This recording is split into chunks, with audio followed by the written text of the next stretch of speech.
De la Mecque à Bagdad, du Caire à Fès, de Samarcande à Cordoue. Au milieu des pommiers, des palmiers, au milieu de toute autre merveille, pour notre voyage nous nous éteindrons. Dans les vignes cheminerons, et dans un palais construit de pierres nobles, croisant de beaux visages, nous nous délecterons. Je vais vous parler d'une contrée fière, lointaine, irréductible, qui pendant des siècles n'a toujours pas livré tous ses secrets. Certains bijoux n'ont qu'une fonction décorative. Ils ne sont pas chargés d'histoire. Mais d'autres recèlent bien des secrets, comme ce pendentif lié à un amour tragique marqué par la mort et la trahison. Je vais vous raconter l'histoire d'un grand roi qui possédait tout ce que son cœur désirait. C'est une histoire qui nous fera traverser les mers jusqu'au légendaire et mystérieux continent indien. C'est dans ce pays de fleuves majestueux et de palais merveilleux, de temples anciens et de mosquées resplendissantes que se déroule cette histoire d'amour et de mort. Nous sommes à l'époque des grands rois moghols. Cette puissante dynastie islamique règne sur un empire d'une étendue, d'une richesse sans égale. À sa tête, un homme règne sur 100 millions de sujets. Retenez bien son nom, il s'appelle Shah Jahan.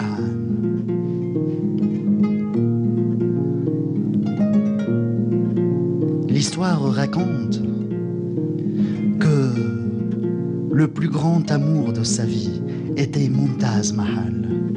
Son mari la surnomme le joyau du palais. Entre eux, l'harmonie et l'affection sont sans borgne. On dit que jamais deux époux n'ont été aussi bien assortis que Shah Jahan et Mumtaz Mahal. Elle était l'amie intime, la collaboratrice et la confidente de son mari. Pour Shah Jahan, elle est la plus noble des rois. Le roi possède le fabuleux Koh-i-Noor, le plus gros diamant du monde. Mais sa ravissante épouse était son joyau le plus précieux.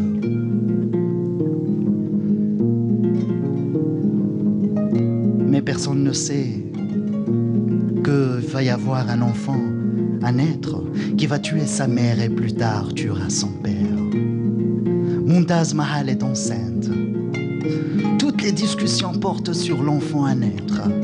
Shah Jahan et sa famille mènent une vie d'une opulence sans égale. La puissance et la richesse de Shah Jahan auraient fait rêver n'importe quel monarque de son époque. Pour établir à jamais le symbole suprême de la royauté, il décide de construire un trône à nul autre pareil dans le monde, le trône du Pan. Il est fait avec 7 tonnes d'or et il est orné d'innombrables pierres précieuses dont le célèbre Koh-i-Noor.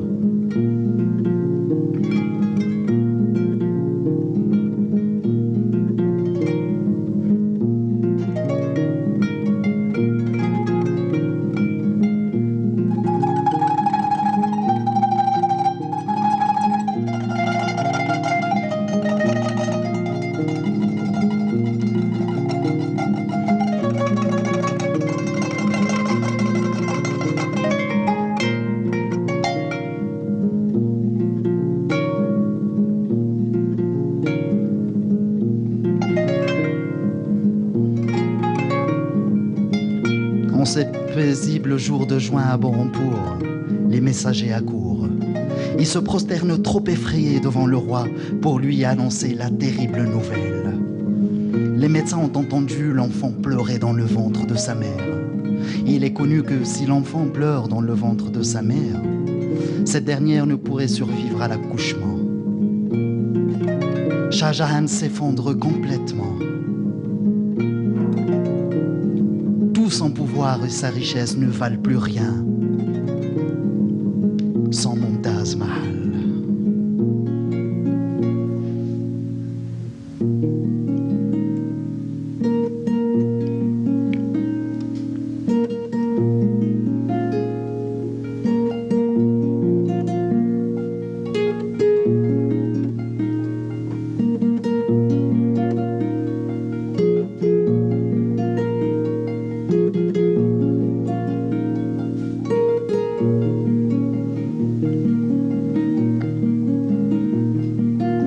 Shah Jahan s'effondre complètement.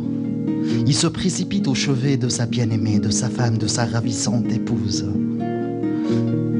Mumtaz Mahal lui prend la main et elle lui dit « Maintenant que Dieu t'a permis de régner sur le monde, je dois le quitter, mais avec chagrin. Mais promets-moi de respecter mes 2 dernières volontés. La première est que tu n'engendres pas une nouvelle descendance avec une autre femme de peur que ses enfants et les miens ne se déchirent pour ta succession. La deuxième des choses est que tu fasses élever pour moi un mausolée à nul autre pareil dans le monde. Et après avoir donné naissance à un garçon, Mumtaz livre son dernier soupir. La peine de Shah Jahan est immense. Il pleure sans retenue, il pleure sans cesse. Il disparaît du royaume pendant plus d'1 an pour pleurer Mumtaz Mahal. Quand il réapparaît, ses cheveux ont blanchi, son dos est voûté et ses vêtements sont troués.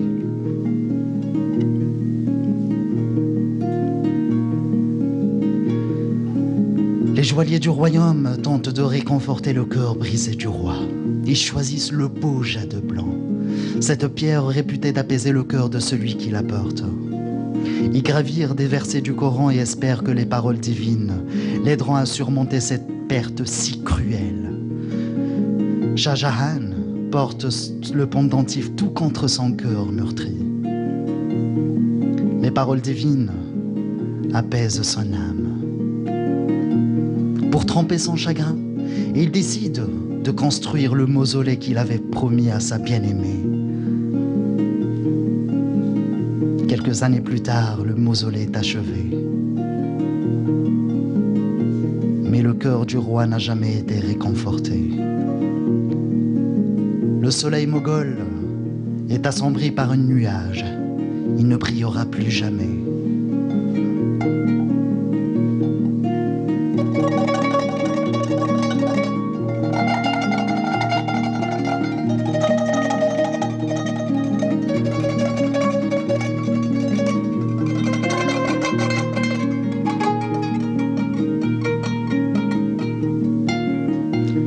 À la 20e année, après la mort de Mumtaz Mahal,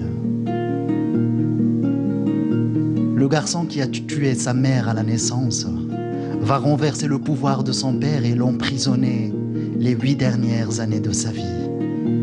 Shah Jahan a passé les 8 dernières années de sa vie emprisonné dans le Fort Rouge, dans une cellule. Dans cette cellule, il y avait une fenêtre. Cette fenêtre donne directement sur le mausolée, sur le Taj Mahal, là où repose sa bien-aimée. Il a passé les 8 dernières années de sa vie à pleurer sa ravissante épouse. À sa mort, Shah Jahan est transporté sur la rivière Yamuna, dans un modeste cercueil de bois de santal, pour être enterré aux côtés de sa bien-aimée. Ainsi se raconte l'histoire d'un grand roi qui possédait tout ce que son cœur désirait, mais qui finit par perdre ce qui comptait le plus. Le mausolée s'appelle le Taj Mahal. On peut aller le visiter encore et se recueillir sur la tombe de 2 personnes qui nous ont livré une histoire d'amour, de mort et de deuil.